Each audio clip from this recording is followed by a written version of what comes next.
Welcome back. This is Unscripted episode 2. We were just laughing because we watched episode 1 and I may have had the driest lips on planet Earth. Are you calling yourself out? I am. I don't care. They're going to watch it, so Well, it doesn't matter. you might as well show them what chapstick you have for today. So we have Aquaphor. Okay, wait. I also have Aquaphor. Hey, well, Sponsor us. if you have dry lips, this can save you, or we'll find out when I watch this back. The tube is better, by the way. It is? Yeah, Why? it's just better. You could just tell I've never used chapstick in my life. I've just run around with chapped lips, but here we are. They look better already. Thank you. Yeah, you're welcome. We're back. Well, welcome back, everyone. We are here, episode 2. One more episode, and we passed 90% of podcasts, so we're just trying to make it to that at minimum. That's crazy. Yeah, well, you got to realize that people don't live together that do podcasts together. Oh, yeah. Like, we kind of just got off the couch and said, hey, let's go shoot again. Yeah, I'm So. literally my PJs from bottoms down, so. Don't stand up. Okay, anyway. But yeah, we are back, and we're excited to have another episode for you guys, and we just wanted to go into a couple of different things and just talk about just how everything runs, and then what this year's looked like for us. Has been a great year. I mean, It's crazy that it's already over. I know I remember like this point last year and being like, okay, hopefully this year's decent and we do this and that, and it's been great. So we just wanted to dive into that and see just everything to come and go from there. Mm-hmm. So we wanted to start and talk about the documentary approach that we seem to always mention on our page, on our website, Instagram, wherever you are. Yeah. And talk about that a little bit more, because I think people understand it for the most part when it comes to documentary, at least for like a general like guideline of what it is. But when it comes to us and how we implement that with our couples and what that looks like. So I'm going to let you take it away.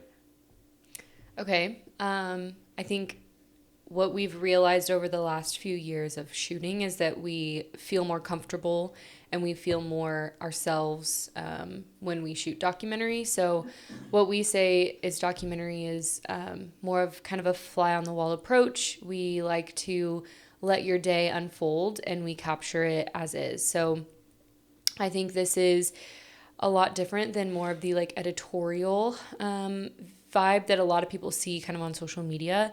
But documentary can also have that as well. There can be moments of kind of editorial more posed, and we like to do that too. So for the most part though, a full gallery and a full video of your day documentary style is more of us truly just letting the day unfold and we capturing it as is. Not a lot of posing. But again, we do have some couples that, especially like we'll do the family photos and the bridal party photos, and those are obviously posed, but then a few couple portraits. I think it's always fun to do a few of those. I think a lot of people think that takes a lot of time, but it really doesn't. We can knock those out in 5 to 10 minutes of your day, and you get those posed photos, but the majority of your gallery is more of that documentary style. Yeah. I think people think that documentary means you don't get those family photos. We've gotten that a lot on calls. Like, can we still do family photos? Or if I have a shot list of whatever, can we still do that? I'm like, yeah, of course. That's like the standards when it comes to, I think, almost any wedding. Like, you're still going to get your family shots with mom and dad, with, whoever you want to.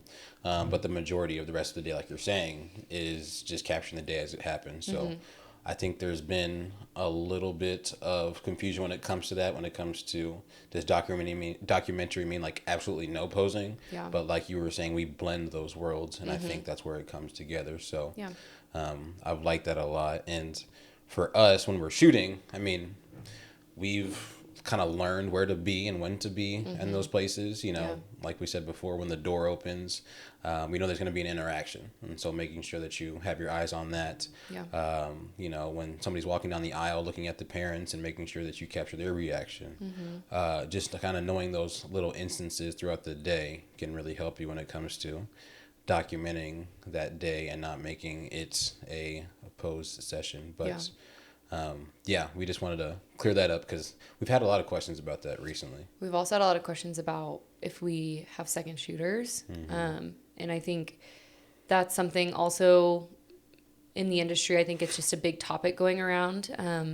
And I think that it's really cool that we can say, and I'm honestly proud of that, like we can say that our work is probably 95% 96% just you and I.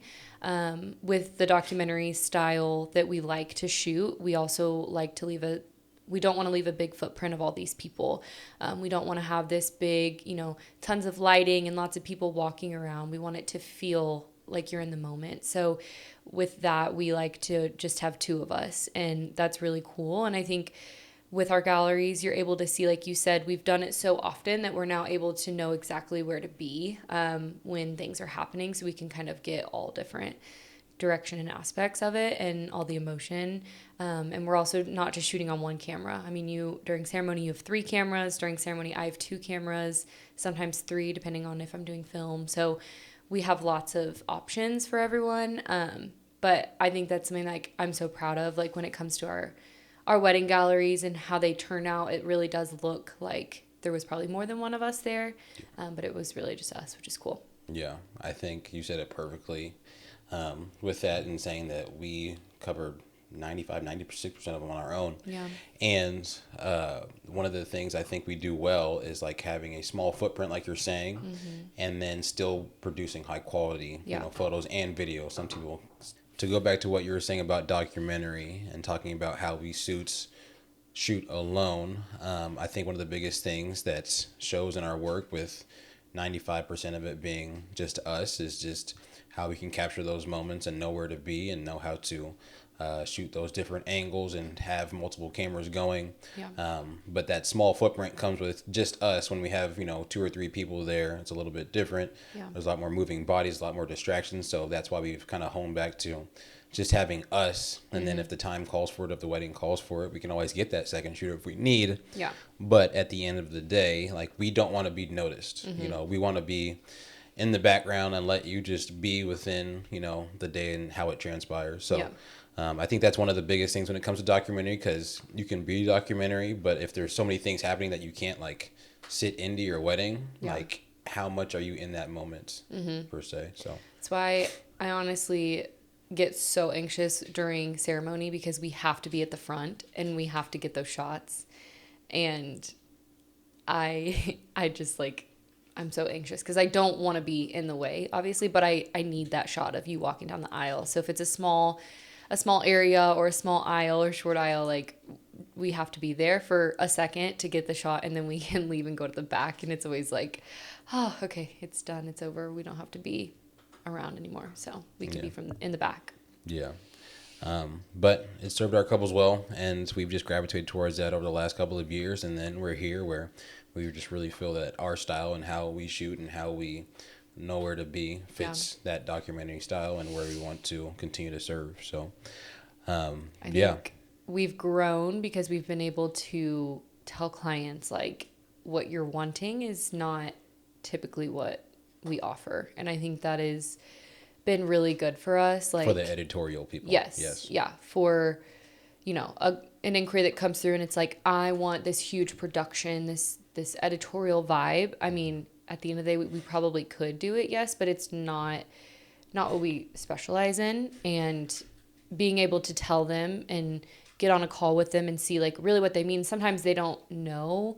And they're just using that term loosely. But then if we talk about their day and go into depth and we're like, okay, honestly, we're going to send you some recommendations for more editorial, because that's just not where we fit. And I think that's huge, not to force the client, not to force that interaction and to book that because you just really want it or whatever like that. I think that's what's really made us grow this year, is taking time to really pick out each and every couple for us. Mm-hmm.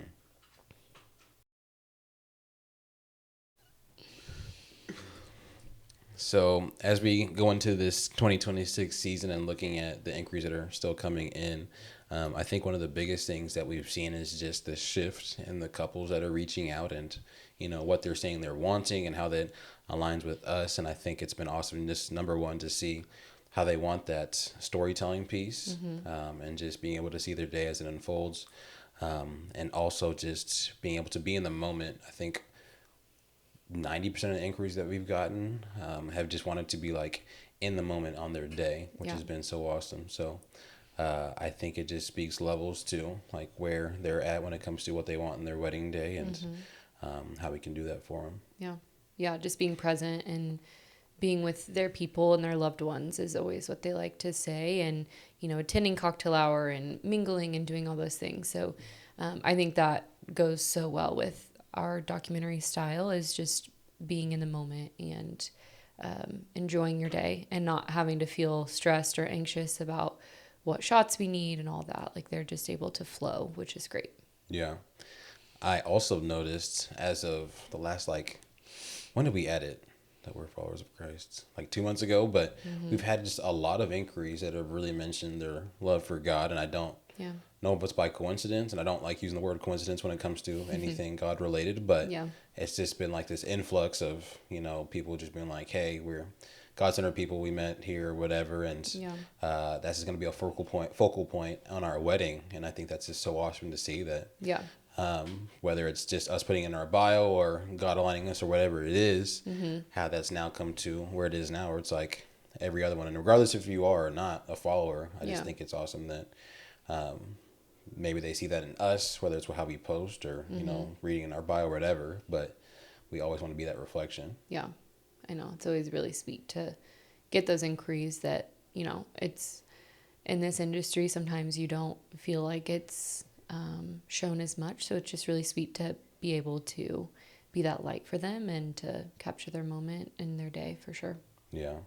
I remember thinking, where we want to be come this year when we were sitting and planning last year. Yeah. And setting goals for ourselves, whether it was where we were going to shoot, how many weddings we wanted to shoot, just all different things as far as the 2025 season. And we were chatting a couple of days ago and looking at things and seeing how we did and where we aligned with a lot of the goals that we set, and we actually hit quite a bit of them. And it's just crazy to think how the things that seem somewhat unattainable when you set them are not as far as you think. And I just remember thinking, wow, we've hit some of those goals, and we just move the goalposts, and we're always we want the next thing, and we're just never satisfied with where we are. Yeah. It's we want to shoot in Italy, and now it's we want to shoot here, here, and here. It's it's always moving, but to take a second and slow down and just be oh my goodness, if you would have told us this 5 years ago, the girl that shot, what was your first wedding?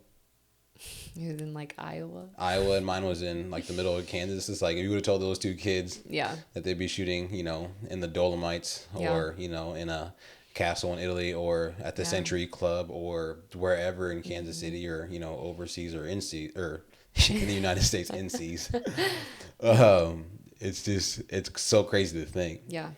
What have been some of your favorite moments from this year when we look back on it? I mean, I think obviously 2 trips to Italy was amazing and such a goal for me. I've always wanted to shoot in Europe somewhere, but especially in Italy. I've always loved Italy. So that was just a moment where I was oh my gosh, we've made it. But like you said, I think it's good and bad. A good character trait of we're always wanting more because we're always motivated and determined to keep hitting goals. But it also was a reflection of let's just take this in and slow down and enjoy it. So I think our first Italy trip was we were on a high of we cannot believe we're here. We cannot believe we're shooting, all this stuff. And I also just remember on our honeymoon in Italy a year before we traveled to shoot a wedding, I just remember sitting and just being gosh, what if we shoot a wedding here, one day? And it happened basically exactly a year later. So exactly. Yeah. I mean, we'll be in Italy. It'll be 4 years in a row, right? 3 years in a row on May 23rd, shooting a wedding, which is again, just a God thing in my eyes. And so I think just taking time to reflect and to see where we've been is so crucial. And that's why I love the slower season of photo and video, is just to relax and just to take time and to reflect, a lot of reflecting on what we did good, what we can change. But yeah, I think Europe in general, but also just hitting a lot of goals and being more confident in ourselves in an industry in Kansas City where it's very, there's so many amazing people in Kansas City. Truly, we don't take it for granted when someone books us over someone else, because it's hard. The competition is hard, and there's so many amazing people. So we don't take that lightly either. And it's been great to just see and make friends with the vendors here. Has been awesome too. So a lot, a lot of favorite moments and favorite days. And yeah, I just feel like this was such a big year of growth for us. Yeah. I mean, I think you've covered the destination and the Italy wedding's great. I think when it comes to our Kansas City couples too, just the emotion behind them. We've had some of the nicest couples this year. Yeah. Like I've really gravitated towards them, and just seeing how, sweet they were on the wedding day and how caring they were, and like we're working, but like they're looking out for us. It's like, you need anything? I'm like, you guys enjoy your wedding day. It's or like, putting us at a table for dinner. I'm like, no, we'll eat in the closet. We're good. Not in the closet. Yeah. But that part of it, them just showing that, we matter too in that whole sense, but it's their day at the end of the day. Mm-hmm. So that's been one of my biggest takeaways from this year too, is just we've had a lot of caring couples that just have been some of the nicest people I think we've met so far. So that's been awesome. When it comes to vendors and whatnot, when you started, and it may have changed over time, but like when you started, was there anybody you can think of that you're like, that's an inspiration of mine when it comes to photo? Yeah. I mean, I think first and foremost, Mallory, she shot our wedding. I've always looked up to her and loved her work and loved how she's just styled and made her business into what it is.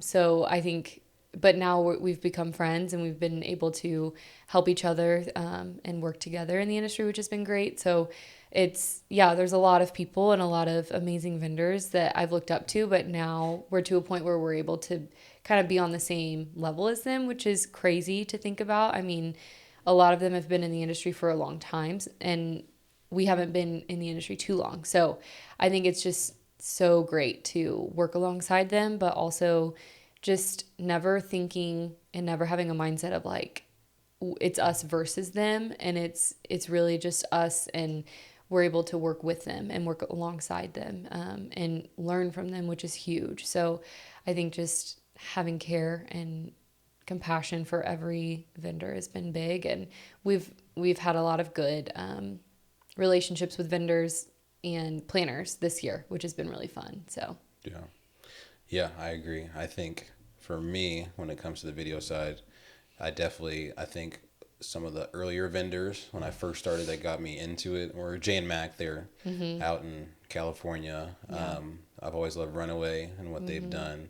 Kansas City wise, her third eye, and then she still to this day has like great, amazing work that I think is top notch. And what was it? Oh, I'm blank on the last one, but those have been some of the bigger ones for me when it comes to the wedding videos, and they just don't feel like wedding videos to me. They feel like you're at the wedding, and that's what I've loved about them most. So I've just loved seeing how they've grown and then how we've grown in that time span too. It's been great. Yeah. You start with it because you have something in your head. I have a lot of hobbies. And that's actually something I really wanted to work on this year, was trying something new. And a lot of those things, some of them were photography based, like film photography. I got into that this year, which has been fun. We dabbled with Super 8 film, which was amazing. Just learning all of that has been fun. And then outside of photography, I'm currently making sourdough everything, cinnamon rolls, bread, all types of bread. I love Legree, which is like Pilates, but a little harder, which is fun. And what else do I like to do? Shop. I do like to shop. TJ Maxx is my favorite place on earth. And Target. Oh my gosh. How did I forget about Target? Sorry, Target. What about you? Golfing. I love to golf. It's been my favorite pastime as of the last 3-4 years. Something else. Should we do fun facts about each other? Because I have one about you. What is mine? Oh, Lord, I know what it is. What? Go ahead. Wait, you already know? What you're gonna say? Uh-huh. I think so. I don't think you do. Okay, we'll say it. A fun fact about Kenny is that he just started drinking coffee like a year and a half ago. You got all the way through PT school and long nights with editing and video work and all the things without any coffee, which is crazy. Now you drink black coffee. I didn't think you were gonna say that. What did you think I was going to say? I thought you were gonna say in my second life I'd want to be a pilot. Oh, yes. That's where I thought you were going. Your hobbies are golf and watching pilot videos. Playing videos. How did we forget to say that? Didn't you call it an ick one day? If you're a pilot, please DM Kenny. Yeah, if one of the 10,000 people on Instagram is a pilot, I would love to talk to you. He wants to be your friend. I have so many questions. And I'm terrified of flying. Why? So it's funny how we're in destination and you're terrified of flying. I know. I have to really prepare myself for the flight. Like, truly, I have to go to a very specific place in my brain, and I still get very anxious. Flying is safer than driving. I don't care. I don't care what the statistics say. Okay, first of all, explain what is so terrifying about all flying. Of it. Someone in control of me in the sky, thousands of feet in the air. Okay. Number one. Okay. What else? I just don't trust anyone. Number two, I've gotten better with turbulence because you've explained to me what turbulence is, but I still hate it. Fair. Weather is just terrifying to me. Like if it's bad weather and we're flying? Yeah, just like all the things. Sure. And then air traffic control. That's fair. In general. Like you think, oh, we made this whole entire flight, let's land, and you land and you hit a plane. Like how horrible is that? So I hate it all. That's fair. I mean, the only thing I like is the airport lounges. Shout out to Capital One.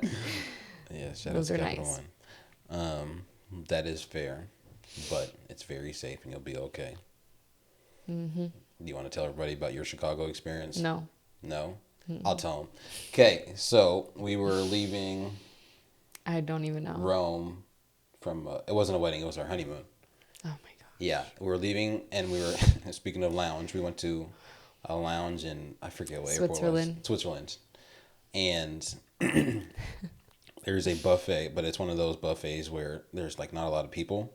And so the food has been sitting there for a little bit. And so I come back with this chicken dish and she's like, ew, you're going to eat chicken from that place that like probably hasn't like rotated the food in who knows how long. Mm-hmm. And I'm like, oh, you're probably right. So I went back, got some spaghetti, something safe before we got in this flight. I sit down, she's gone. She comes back with the chicken she just told me not to eat. And I'm like, I don't remember it that way. No, because in my head, I'm like, what are you doing? Okay, yeah. And then you ate maybe 3 or 4 bites of it, but that was enough because that next day you had food poisoning. So bad. And so we flew back we went back to Italy for like a day, but you were sick the last day. Yeah, and then we went back home after that. And then as we're heading home, she's still sick, and then we're flying into Chicago, and there are these terrible storms. And terrible. Like, I have never been tossed around on a plane like this until that day. Like, even I was like, oof, like, I don't know if I like this one. Like, I had to pause my movie. That's how bad it was. It was horrible. And all I'm thinking is, like, my wife was over here with food poisoning, about to lose it on this plane. I've honestly, like, stopped thinking about that. That was probably the worst moment of my life. Not to be dramatic. It was pretty bad. It was horrible. Like, the flight or two after that, I was, like, on edge, kind of. Yeah. But then, like, I'm good now. But I had to run and get Pepto-Bismol. All right, you gonna tell the listeners that? I mean, you already told them I had food poisoning. People know what food poisoning is. Food poisoning is like, like surface level. Now you're running to get Pepto-Bismol. Okay, sorry. Cut that out, please. Yeah, we're gonna keep it. No. Anyway, so I'm terrified of flying. Yeah. And then that one time we were landing and we did a touch thing where like the plane was coming down and they were off, and then we flew back into the sky. Terrifying. I thought someone hijacked the plane. I thought we were going down. Okay. That was terrifying. Yeah. And we weren't sitting by each other. So you weren't sitting by me too. I was sitting by with random people, and I was like, what is going on? You were sitting like we're both on the window seat, and you were sitting like 2 seats in front of me. I'm You're shaking right now. I'm anxious thinking about it. I remember like pulling down my phone to like turn it off airplane mode because we were like this close to the ground. Turn it back on. And then we went, I mean, literally straight into the sky, I felt like. And I was like, we're going to die. This is the last day of my life. The funniest part about that whole situation, we weren't sitting by each other.